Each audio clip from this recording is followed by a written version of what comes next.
'తడం' ఇది తమిళ్‌లో ఆల్రెడీ 2019లోనే రిలీజ్ అయింది.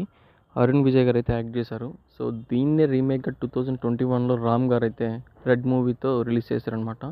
తమిళ్ మూవీని ఇప్పుడు మళ్ళీ తెలుగులో డబ్ చేసి గ్యాంబ్లర్‌గా మూవీ టైటిల్ పెట్టి సన్ నెక్స్ట్‌లో అరౌండ్ 2 అవర్స్ 20 మినిట్స్ రన్ టైమ్‌తో స్ట్రీమ్ అవుతూ ఉంది.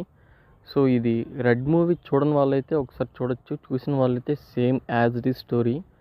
దీన్ని ఫస్ట్ తీశారు. తర్వాత 'రెడ్‌లో' వచ్చింది కాబట్టి సో, తెలుగు ఆడియన్స్ ఎక్కువగా 'రెడ్‌నే' చూసుంటారు. ఇది చాలా తక్కువ మందికి తెలిసుండొచ్చు. సో, ఎవరైనా చూడని వాళ్ళుంటే 'రెడ్‌ని' చూసిన వాళ్ళైతే దీన్నైతే ఈజీగా నెగ్లెక్ట్ చేసేయొచ్చు. సో, సేమ్ ట్విస్ట్ ఉంటది. సేమ్ స్టోరీ ఉంటది. జస్ట్ క్యారెక్టర్స్ చేంజ్ మాత్రమేను.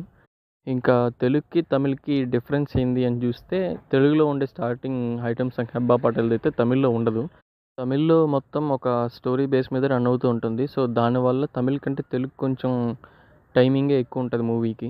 ఇంకా స్టోరీ విషయానికొస్తే యాజ్ యూజువల్‌గా ఇద్దరు ఐడెంటికల్ ట్విన్స్ అనమాట. ఒకరు బాగా చదువుకొని సెటిల్ అయిన వ్యక్తి. ఇంకొకరొచ్చి గ్యాంబ్లింగ్ పనులు చేస్తూ ఉంటారు.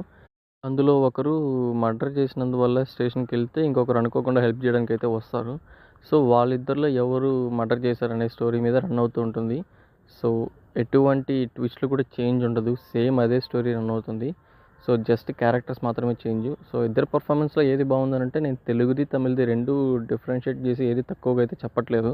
సో, తెలుగు చూసినోళ్ళకి తెలుగు ఎంతైతే నచ్చిందో తమిళ్ చూసినప్పుడు కూడా అదే ఫీల్ అనిపించింది నాకు. సో, అరుణ్ విజయ్ గారిది, రామ్ పోతిన గారిది పర్ఫార్మెన్స్ అయితే ఏది తక్కువైతే చెప్పలేను నేను. ఫ్యామిలీతో చూడొచ్చా అంటే చూడొచ్చు. అడల్ట్ కంటెంట్ కూడా ఏముండదు. ఫైనల్‌గా మీకు రివ్యూ గాని, ఎక్స్‌ప్లనేషన్ గాని నచ్చినట్లయితే వీడియోని లైక్ చేయండి, షేర్ చేయండి. ఫస్ట్ టైం విజిట్ చేస్తున్న వాళ్ళు ఛానల్ సబ్స్క్రైబ్ చేసుకోండి. Thank you.